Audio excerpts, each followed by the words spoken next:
जी student, इस lecture में हम लोग पढ़ेंगे पावर। पावर क्या चीज है? तो देखिए, लिखा हुआ है कि the rate of doing work is called power. किस रफ्तार से, किस शरह से काम हो रहा है, उसको हम लोग कहते हैं पावर। पावर से आपको ये पता चलता है कि कोई जिस्म कितना तेजी से काम कर रहा है। पावर फोर्स नहीं है, ठीक है। बस स्टूडेंट्स को कंफ्यूज करते हैं कि ज्यादा पावर का मतलब ज्यादा फोर्स। मतलब आम जो जिंदगी में हम लोग सेंस लेते हैं पावर को, तो यही लेते हैं कि ज्यादा पावर का मतलब ज्यादा फोर्स। नहीं, इसका ये मतलब नहीं है। पावर से मुराद ये है कि कितना तेजी से कोई जिसम काम कर रहा है, उसको हम कहते हैं पावर। तो देखिए, पावर को हम लोग किस तरह लिखेंगे। Power is equal to work divided by time. हम लोगों ने इस तरह डिफाइन किया है। जितना जिसम ने वर्क किया है और जितना टाइम में किया है, दोनों को डिवाइड कर दो तो क्या आ जाएगा? पावर। उस जिसम का पावर, उस मशीन का पावर। तो देखिए, पावर को सिंबॉलिकली हम लोग पी से लिखते हैं और हम लोग कहते हैं कि वर्क डिवाइडेड बाय टाइम।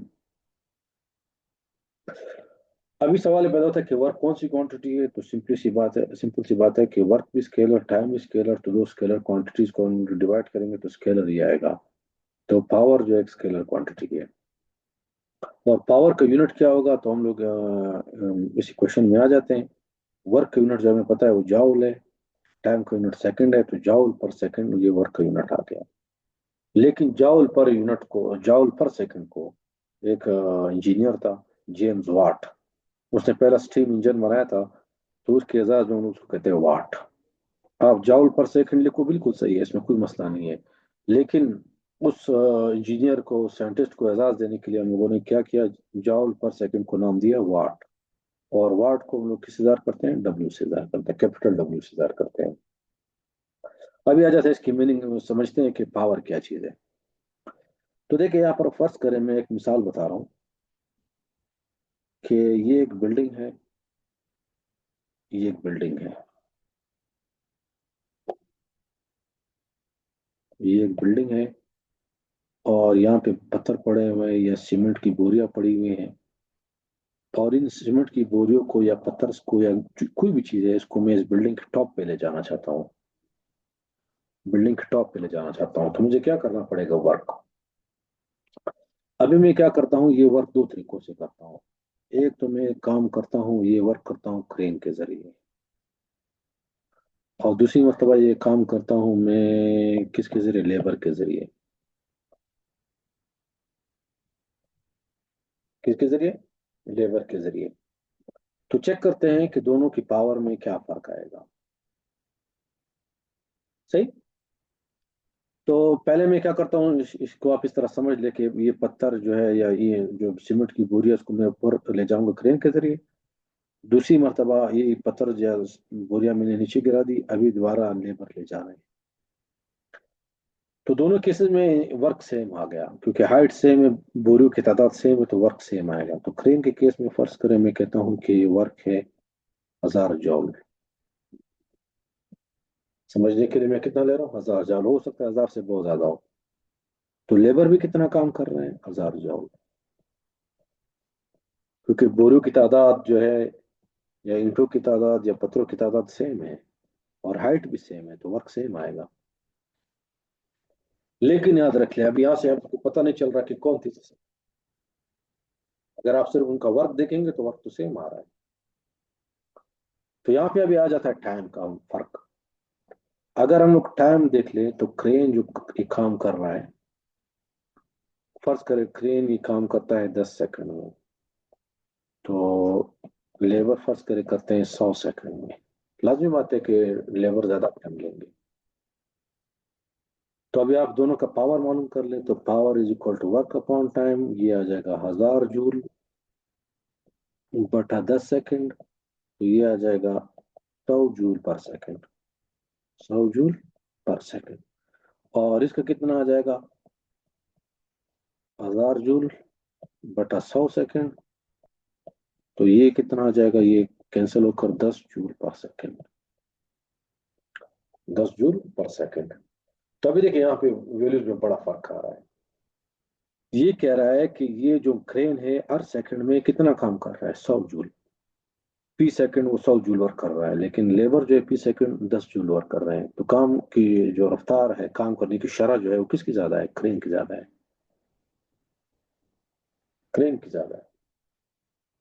तो हम लोग क्रेन जो है मोर पावरफुल है देन लेबर। सही है तक। तो सिंपल आप वर्क से अंदाजा नहीं लगा सकते कि कौन सी मशीन जो है वो ज्यादा पावरफुल है। आप लोगों ने उसको जो मशीन वर्क कर रहा है उसको उस टाइम से डिवाइड करना है, फिर आपको पता चलेगा। सही।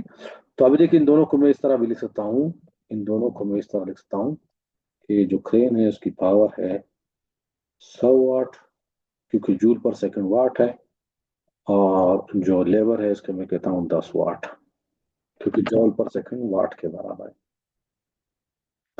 तो अभी आ जाते हैं कि एक सवाल है उन लोगों से पूछता हूँ कि फर्ज कर एक बुलडोजर है और उसके ऊपर पावर उसकी लिखी हुई है कि 2000 वाट।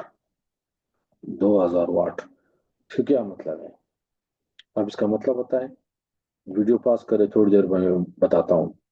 तो 2000 वाट का मतलब ये है कि 2000 जॉल पर सेकंड पर 1 सेकंड। इसका मतलब ये बुलडोजर जब काम शुरू करेगा तो हर सेकंड में ये कितना काम करेगा? 2000 जॉल। सही। तो देखिए वर्क की दूसरी डेफिनेशन आप इस तरह भी कर सकते हो कि work per unit time, per unit time, P second, P minute, P घंटा, कोई जिसम कितना काम करता है इसको हम कहते हैं पावर। तो यहाँ तक उम्मीद करता हूँ कि आप लोगों को चीजें क्लियर हो गई है। अभी चलते हैं कि डिफाइन वाट करते हैं। डिफाइन वाट, वाट को डिफाइन करो। मतलब एक वाट कितना, कितनी पावर है। तो अगर एक वाट का मुझे पता चल जाए तो मैं 10 वाट, 100 वाट, 1000 वाट का अंदाजा लगा सकता हूँ। तो अभी देखिए आप इसी क्वेश्चन में आ जाए, इसी क्वेश्चन में आप इधर लिखे 1 watt, 1 watt is equal to 1 joule पर 1 सेकंड, पर 1 सेकंड। तो ये मेरे पास 1 वाट की डेफिनेशन। ठीक है, डेफिनेशन आ गई भाई। 1 वाट की डेफिनेशन आ गई। तो देखिए कहता है कि the power of a body is 1 what if it is doing 1 joule of work, if it is doing 1 joule of work in 1 second. अगर कोई जिसम 1 सेकंड में 1 जूल वर्क कर रहा हो तो उसकी पावर कितनी होगी? 1 वाट। अगर 1 सेकंड में 2 जूल वर्क कर रहा हो तो 2 वाट। अगर 1 सेकंड में 100 जूल वर्क कर रहा हो तो 100 वाट। तो ये सिंपल सा वो है डेफिनेशन है पावर की, वो वाट की, सॉरी। तो देखिए अगर आप किसी भी जिस्म का, किसी भी मशीन का पावर मालूम करना चाहें तो किस तरह मालूम करेंगे? आप पहले चेक करो उसने कितना वर्क किया है और कितने टाइम में किया है, दोनों को डिवाइड कर दो सिंपली, तो आपके पास वर्क आ जाएगा। अब याद रख ले कि वर्क को हम लोग फोर्स और इलास्टिक की शक्ल में भी लिख सकते हैं। तो इसको लिखने के लिए मैं आ जाता हूँ। मैं लिखता हूँ कि आप लोग को पता है कि power is equal to work upon time. Power is equal to work upon time. लेकिन मैं इसको इस तरह लिखता हूँ कि power is equal to work जो है फोर्स और डिस्प्लेसमेंट का डॉट प्रोडक्ट है, divided by time, divided by time. Force नहीं, फोर्स और डिस्प्लेसमेंट का, फोर्स और डिस्प्लेसमेंट का डॉट प्रोडक्ट है, डिवाइडेड बाय टाइम। अभी देखिए इसको मैं इस तरह लिखता हूँ कि power is equal to force dot displacement upon time. ये बिल्कुल वैलिड काम मैंने किया है, कोई लीगल नहीं है। डिस्प्लेसमेंट डिवाइड बाय टाइम लिख लिया, ये ठीक जो है डी के डिनोमिनेटर में लिख लिया। अभी देखिए आप लोग को पता है कि इसको मैं इस तरह लिखता हूँ कि F dot D divided by T P के बराबर है। तो देखिए ये जो है एक दूसरी डेफिनेशन आ गई पावर की। The dot product of force and velocity is called power. सही। तो देखिए फर्स्ट करें गाड़ी जा रही कांस्टेंट वेलोसिटी से, इसकी वेलोसिटी नहीं बढ़ रही, तो इसका मतलब वो रेजिस्टेंस, एयर रेजिस्टेंस की वजह से इसकी रफ्तार नहीं बढ़ रही, लेकिन इंजन मुसलसल फोर्स लगा रहा है। तो इंजन कितना फोर्स पावर एग्जर्ट कर रहा है, तो हम लोग क्या करेंगे, जितना इंजन फोर्स लगा रहे हैं और जिस वेलोसिटी से गाड़ी जा रही है इन दोनों का डॉट प्रोडक्ट लेंगे तो पावर आ जाएगा। मतलब उस एयर रेजिस्टेंस को कंपनसेट करने के लिए, ऑफसेट करने के लिए इंजन कितना पावर एग्जर्ट कर रहा है ताकि गाड़ी की रफ्तार कम ना हो, तो हम लोग क्या करेंगे, जितना इंजन फोर्स लगा रहे हैं और जितनी गाड़ी की वेलोसिटी, इन दोनों का डॉट प्रोडक्ट लेंगे। सही है तक। अभी नेक्स्ट चलते हैं कि पावर जो है हो सकता है कि कांस्टेंट ना हो। खासकर इंसानों में जो है ये चीज नहीं होती। इंसान जो है हमेशा एक जैसे एक रेट से काम नहीं करते हैं।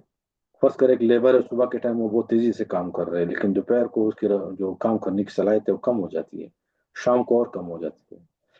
तो यहाँ पे हम लोग एक नया कॉन्सेप्ट लेंगे, और वो है एवरेज पावर। क्या लिखेंगे? Average power. तो देखिए, फर्ज करें लेबर काम कर रहा है सुबह से लेकर शाम तक, तो क्या उसकी पावर कांस्टेंट है? नहीं, सुबह हर सेकंड वो काम कर रहा था, वो ज्यादा कर रहा था। दोपहर को उसके रेट ऑफ डूइंग वर्क कम हुआ, शाम को और कम हुआ। तो इस केस में हम लोग एवरेज किस तरह मालूम करेंगे?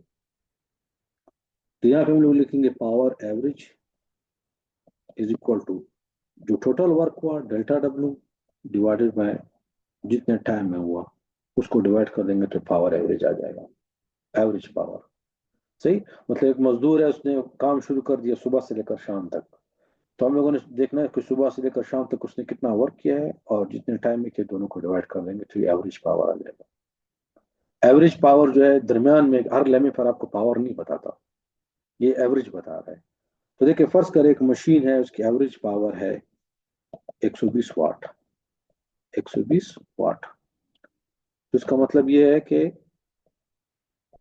मशीन ने वो किसी लम्हे पर 140 जूल भी उसकी पावर रही है, 20 जूल भी इसकी पावर, सॉरी 120 वाट भी इसकी पावर रही है, 20 वाट भी इसकी पावर रही है।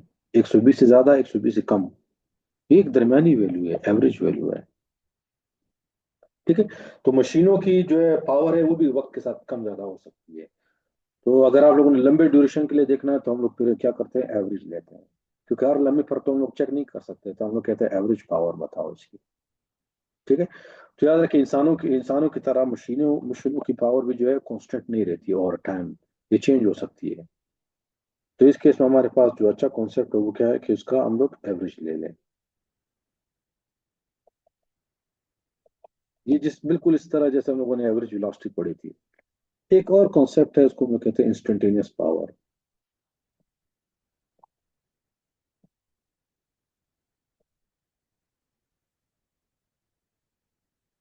Instantaneous power. अब इंस्टेंटेनियस पावर क्या है? इंस्टेंटेनियस पावर जैसे वेलोसिटी हम लोगों ने पढ़ा था, बिल्कुल इसी तरह इंस्टेंटेनियस पावर। तो पावर इंस्टेंटेनियस को हम लोग कहते हैं कि limit delta T approaches to zero, delta T approaches to zero,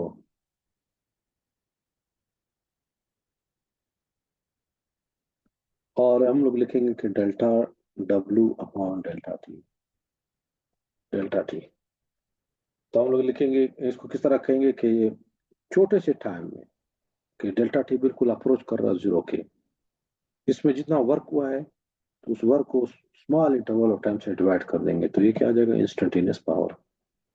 तो देखिए, फर्ज कर आप लोगों ने एक मशीन को ऑन किया है सुबह 9 से लेकर शाम 5 बजे तक, और वो काम कर रहा है, और कोई आपसे कहता है कि भाई एग्जैक्टली 11 बजे उसकी, या 11 बजे उसकी पावर क्या थी।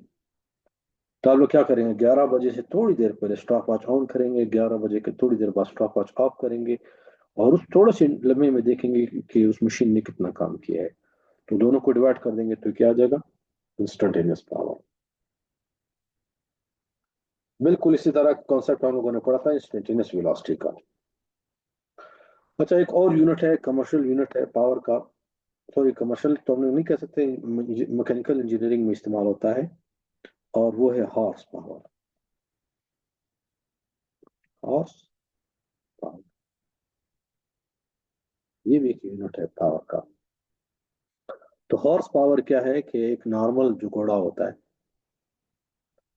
उसकी कितनी पावर है, इसको हम लोग कहते हैं 1 हॉर्स पावर।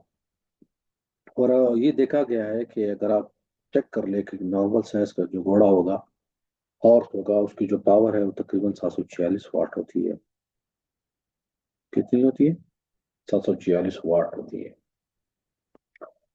तो उम्मीद करता हूँ कि ये चीजें आप लोगों को क्लियर हो गई हैं। अभी नेक्स्ट एक एग्जांपल करते हैं, और फिर टॉपिक एंड हो जाएगा। तो कहता है कि what is the power of, what is the power of an electric motor. Power of an electric motor when it performs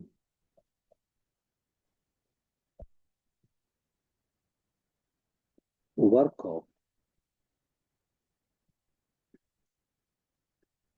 6.45 multiplied by 10 to this power 7 joule in 12 hours.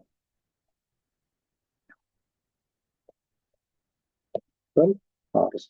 बहुत simple example है। तो देखिए data में लिख लेता हूँ। Work वो कह रहा है मशीन परफॉर्म कर रहा है 6.45 multiply by 10 to the power 7 joule, और ये वर्क को परफॉर्म कर रहा है कितने टाइम में? 12 आवर में।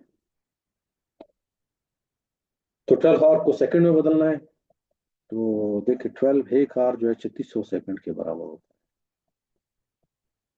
तो ये मेरे पास जो टाइम आ जाएगा अगर मैं कैलकुलेटर का यूज करूं तो ये आ जाएगा 4.32 multiply by 10 to the power 4 second. 4 second. फिर से हम लोग वर्क मालूम कर सकते हैं, तो सॉरी पावर मालूम कर सकते हैं। तो power is equal to work divided by time. तो power is equal to work कितना है 6.45 multiply by 10 to the power 7 divided by 4.32 multiply by 10 to the power 4 joule per second. इसका मतलब पावर इज इक्वल टू, अगर आप calculation कर ले तो 1.49 multiply by 10 to the power 3 watt. ठीक है, तो ये इसकी मोटर की पावर है।